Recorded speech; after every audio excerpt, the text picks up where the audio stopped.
avons pris en signant avec le gouvernement le protocole d'accord portant trêve sociale du 17 août 2017.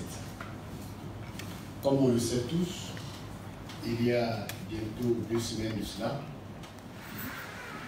une organisation syndicale de la santé, dénommée Portée Santé, a mis à exécution un préavis de grève, on ne va pas dire un mot d'ordre de grève. Et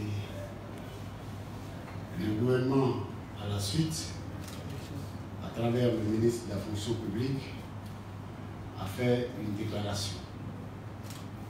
Déclaration au cours de laquelle le gouvernement a annoncé des mesures, mais bien sûr a appelé les grévistes au dialogue et à leur faire comprendre le poids de leurs actions et les vies que ces organisations syndicales mettaient en danger en se mettant en grève.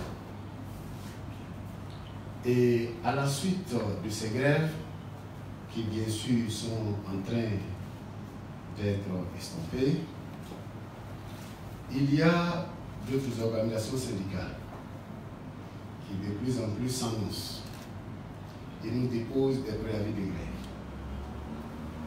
C'est bien sûr à cet effet que le ministre de la fonction publique a bien voulu que le directeur général de la fonction publique rappelle de façon particulière à l'ensemble des organisations syndicales, mais en général aux fonctionnaires l'orthodoxie en la matière.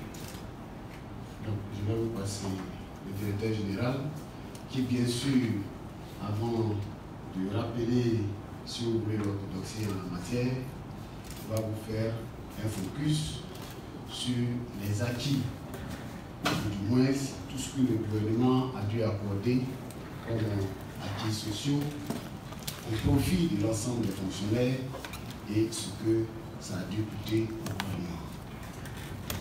DG. Merci, monsieur le directeur de cabinet. À mon tour, au nom personnel et au nom de monsieur le ministre de la fonction publique, le général Issa Coulibaly, ainsi qu'à notre nom, remercier nos amis de la presse qui, une fois encore, ont répondu à l'appel du ministère en charge de la fonction publique. Le directeur de cabinet l'a précisé, il s'agit ici de repréciser le cadre dans lequel les revendications émanant des fonctionnaires, soit individuellement, soit par le canal de représentation syndicale, peuvent être prises en charge par l'autorité publique.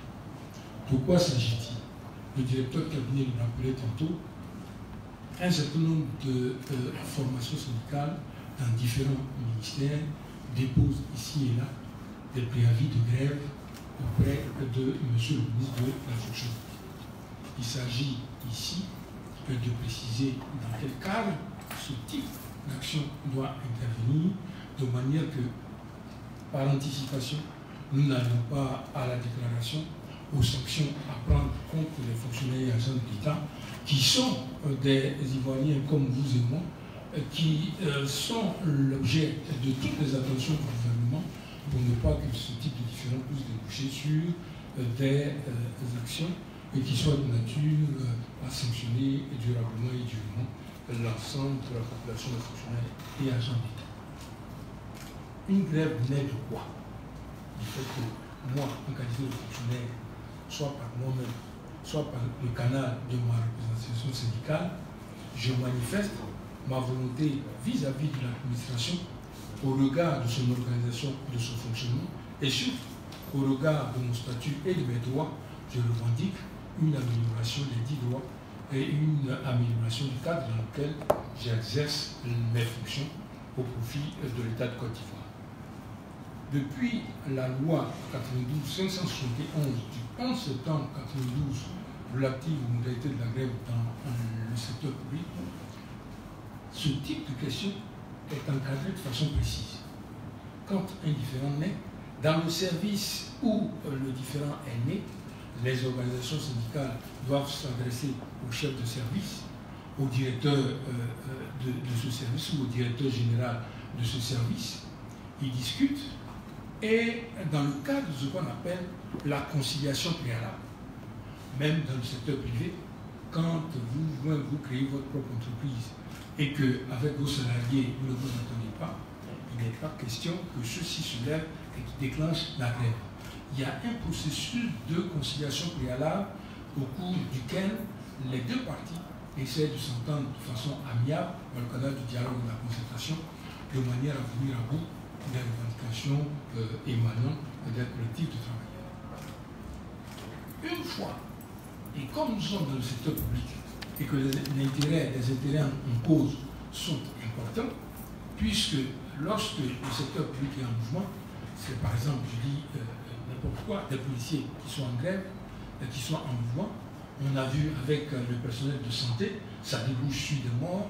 Lorsque les enseignants, par exemple, font grève, ce sont nos enfants qui ne vont pas à l'école. Donc les parents sont obligés d'organiser, de mettre en place une autre organisation pour prendre en charge leur surveillance au niveau de la maison, alors qu'ils auraient dû être dans les écoles. Bref, on comprend tous que les intérêts en jeu sont si importants que l'État a privilégié la voie du dialogue, la voie de la conciliation dans la prise en charge de ce type de revendication. Si bien que, à la suite du service, s'il n'y a pas eu d'entente entre les grévistes potentiels, parce qu'à ce moment-là, il n'y a pas encore de grève, il y a peut-être des menaces de grève, mais il n'y a pas encore de grève, on s'adresse au chef du département ministériel pour dire combien le gouvernement est soucieux de la prise en charge de ce type de revendication. À titre d'exemple, pour la grève des agents de santé, le ministre de la Santé a rencontré à 32 reprises, je dis bien à 32 reprises, les organisations syndicales de cette corporation particulière d'agents publics qui ont mis sur la table de négociation des revendications spécifiques. Et si le ministre de la Santé, le ministre technique n'arrive pas, alors il s'associe avec le ministre en charge de la fonction publique et ensemble, ils prennent en charge les revendications des fonctionnaires et agents d'État qui manifestent leurs soucis, leurs préoccupations légitimes de voir leurs conditions de vie et de travail améliorées. Mieux encore, si à ce stade, les négociations n'aboutissent pas, on élève le débat au niveau du chef du gouvernement. Pour quelle raison? Pour la simple raison que le chef du gouvernement, il est le patron de l'ensemble des membres du gouvernement.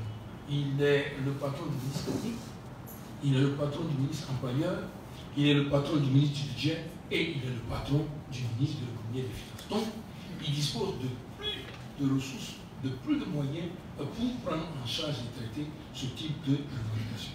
C'est seulement à la suite de l'échec des concertations, de la conciliation avec le Premier ministre, que les organisations syndicales sont légalement, j'insiste sur le mot, sont légalement autorisées, non pas à rentrer en grève, mais à déposer un préavis de grève sur une période sous-huitaine, sur une période de 8 à 15 jours, avant de déclencher la grève. Bien mieux, pendant la période du préavis. Les discussions ne s'arrêtent pas. Le gouvernement ne ferme pas la porte à la négociation. Donc, pendant la période du préavis, les discussions continuent, les portes du Premier ministre sont ouvertes et à preuve, lors des grèves de janvier 2017, janvier, février, mars 2017, c'est 8 membres du gouvernement qui, dans cette salle, ont discuté avec les grévistes et après, les 8 membres du gouvernement, avant, avec le Premier ministre, ont encore discuté et ont abouti à ce que nous appelons la grève sociale qui a été signée, monsieur le directeur cabinet, au mois de septembre, d'août 2017, le 17 août 2017. Vous voyez, 17 août 2017, 17. Donc, depuis lors, le gouvernement et l'ensemble des formations syndicales se sont entendues sur le renforcement du processus de conciliation. La grève n'est pas interdite, puisque c'est un droit constitutionnel.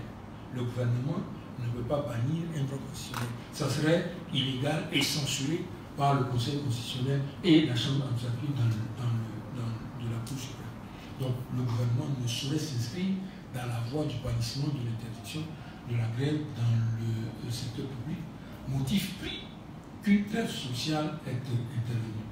Mais c'est important de parler de la trêve sociale, parce que quand deux parties s'accordent sur quelque chose, conventionnement, il est mieux que chacune des parties respecte les engagements qu'il prend à l'occasion de la signature de cette convention. Et s'agissant du gouvernement, les engagements étaient respectés. Les engagements étaient respectés. Au 31 décembre 2016, c'est-à-dire au 1er janvier 2016, avant même qu'on ne déclenche la grève, sans que qui que ce soit ait manifesté quoi que ce soit, 600 milliards ont été dépensés. J'ai dit bien 600 milliards ont été dépensés, pas 1 million, mais 600 milliards ont été dépensés par le gouvernement pour venir au secours de la rémunération des agents publics. 600 milliards pourquoi?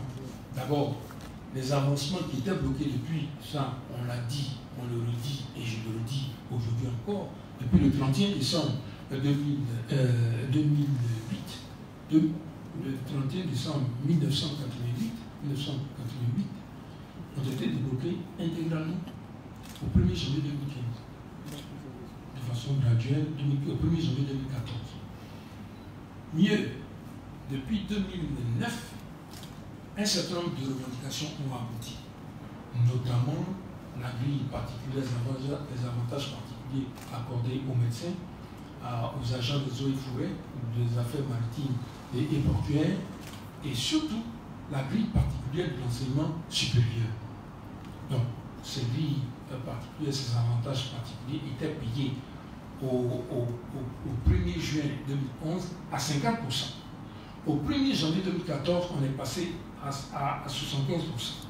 Et enfin, au 1er janvier 2015, on est passé au paiement intégral à 100% de l'ensemble des revendications qui ont abouti à des droits actés, c'est-à-dire pour lesquels le gouvernement a pris des décrets, donc c'était payé à 100%. Il y a eu également la revalorisation de la grille salariale des membres du corps diplomatique au 1er janvier 2013.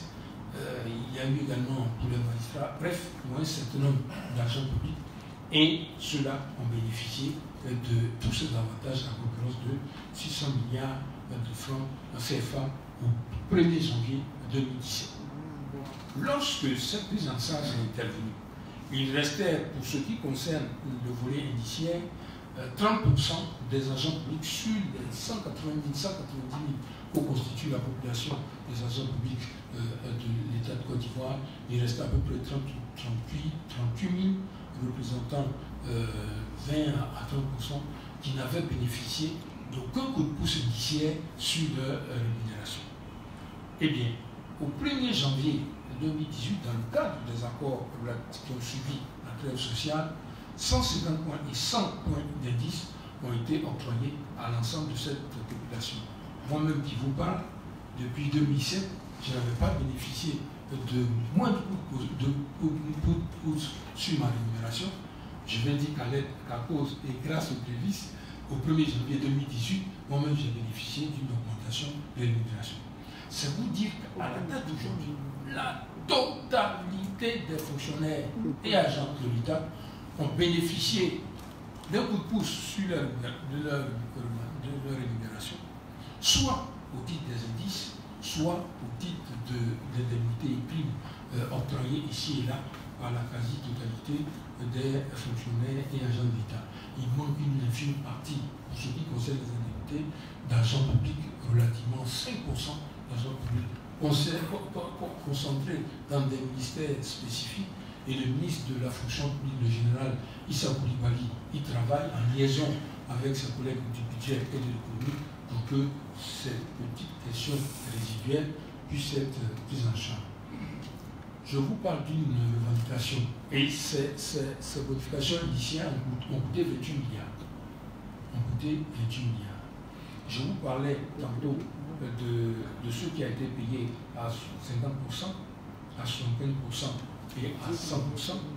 Le solde, on a tous suivi la grève de 2017, les 248 milliards du solde des arriérés ont bel et bien commencé à être payés, à prise en charge au 1er janvier de l'année de l'exercice budgétaire 2018. Donc, vous voyez, ce n'est pas que le gouvernement ne s'est pas pensé sur la situation salariale de ses fonctionnaires et agents d'État. Il l'a fait à hauteur de près de 900 milliards. 600 milliards, 248 milliards, 21 milliards par-ci, à hauteur de près de 900 milliards. Donc c'est un effort très important. Dans un contexte où on se plaint dans nos quartiers, les routes ne sont pas toutes bitumées, dans nos villages ainsi de suite. L'électrification doit suivre son cours au plan rural. L'eau potable doit être distribuée. L'État a quand même distrait 900 milliards de l'ensemble de ses ressources pour faire face aux revendications des fonctionnaires et agents de l'État, sans pour autant renoncer à la conservation. C'est la raison pour laquelle Monsieur le ministre de la fonction publique du général insiste sur la nécessité, compte tenu du poids des charges de l'État et de ce qui a été fait largement au bénéfice des fonctionnaires et agents d'État, et dans l'esprit de ce que la trêve sociale ayant institué et renforcé la conciliation comme méthode la mieux indiquée pour la prise en charge et le traitement des problématiques qui touchent aux conditions de vie et professionnelles des fonctionnaires et agents d'État, l'État comprend de moins en moins pourquoi on va utiliser la voie de la grève qui impacte négativement sur le quotidien des Ivoiriens et des Ivoiriennes pour régler des problèmes qui auraient pu l'être dans un cadre de concertation responsable concernant chacune des parties à ce conflit-là. Donc voilà, monsieur le directeur de cabinet, l'économie générale de ce que je puis dire relativement d'une part à la procédure de la grève, et d'autre part aux efforts colossaux faits par le gouvernement pour venir au secours des conditions de vie et d'existence des fonctionnaires et agents d'État. Et avec cette conclusion que dans ce cadre-là, on comprend peu l'inclinaison des fonctionnaires et agents de l'État, Dieu merci, d'une partie, d'une catégorie de fonctionnaires et agents de l'État de privilégier la voie de la force, c'est-à-dire celle de la grève, au lieu de la voie de la conciliation et du dialogue. Donc c'est sur ce, avec l'autorisation de M. le directeur de cabinet, j'achève mon propos liminaire et je me soumets à vos questions. Je vous remercie. Bien. Alors, merci DG. Je tiens à revenir sur certains de vos propos relativement au droit de grève. Alors, la loi numéro 571 du 11 septembre 1992 relative aux modalités de la grève dans les services publics. Selon cette loi, le déclenchement d'une grève est précédé par une procédure de conciliation comprenant 3 phases.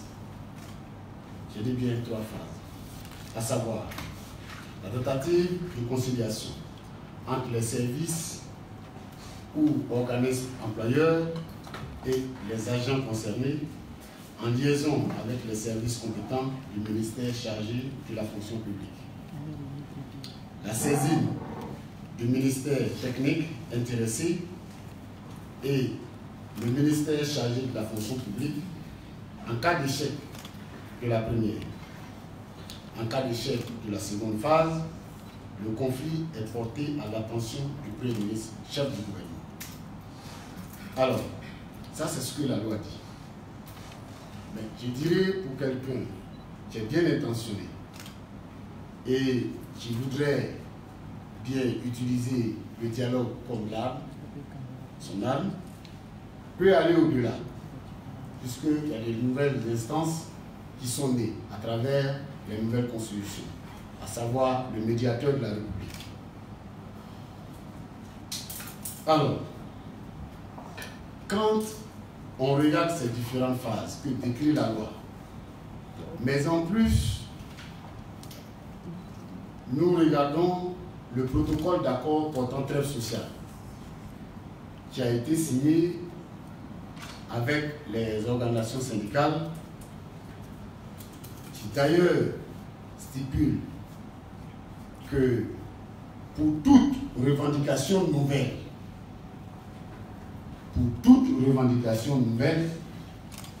les partis s'engagent à discuter du contenu uniquement dans le dialogue. C'est ce qui est prescrit.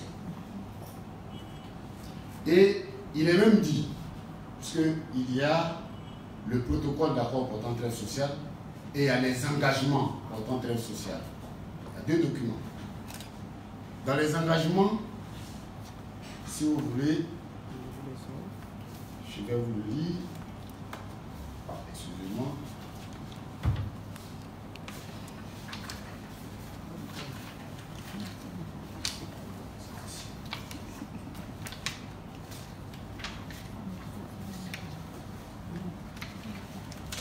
Voilà. Alors, il est mis en outre. Ces paiements se feront en tranches uniques chaque année au cours d'1 mois qui sera défini selon le plan de trésorerie de l'État. En contrepartie du respect de l'exécution par l'État des accords sur les revendications syndicales, les partis s'engagent à signer et à respecter un protocole d'accord portant trêve sociale. Il est venu en contrepartie du respect de l'exécution par l'État. Voilà le tableau, c'est bien mis. Donc, l'État respecte l'exécution de ce tableau en contrepartie du protocole d'accord portant trêve sociale qui est dûment signé. Donc, il est difficile de comprendre qu'à la combinaison de ces 2 éléments, à savoir la loi et le protocole d'accord portant trêve sociale, de voir que pour une discussion qui a été menée au sein d'une administration avec un directeur et qui a connu un échec, on dépose un préavis de grève à la fonction publique. Il est difficile de comprendre. Alors que le gouvernement exécute sa part d'engagement. Alors, la question se pose de savoir, est-ce que ceux qui vont à la grève veulent se retirer du protocole d'accord portant trêve sociale? Ils disent, il y a d'autres même qui vont jusqu'à dire qu'ils ne se reconnaissent pas dans les syndicats qui ont signé le protocole d'accord portant trêve sociale. Alors, le gouvernement doit comprendre en cela qu'on doit leur retirer les acquis obtenus grâce à la signature du protocole d'accord portant trêve sociale par ces syndicats-là. Voilà. Donc, c'est le moment de prendre ses responsabilités et de faire en sorte de ne pas recréer le syndrome et l'atmosphère de 2017. Auquel cas, on mettait tout en plat et on le discuterait à nouveau. Donc, c'est bien sûr ce que je voulais faire entendre. DG et chers amis de la presse, nous allons prendre quelques questions. Et voilà ce que je voulais vous dire. Merci bien, monsieur le directeur. Merci bien, monsieur le directeur général. Nous allons juste prendre 2 questions.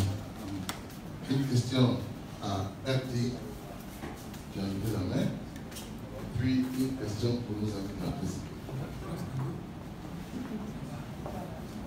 Ok, merci beaucoup. Je suis Grace Kando. Ça passe. Allô. Ok. Je suis Grace Kando, RTI. Excusez-moi, je voudrais savoir, il y a combien d'organisations syndicales qui ont déposé leur préavis de grève? Dernière question, hein, dernière question, s'il vous plaît. On va aller très rapidement. À ce jour,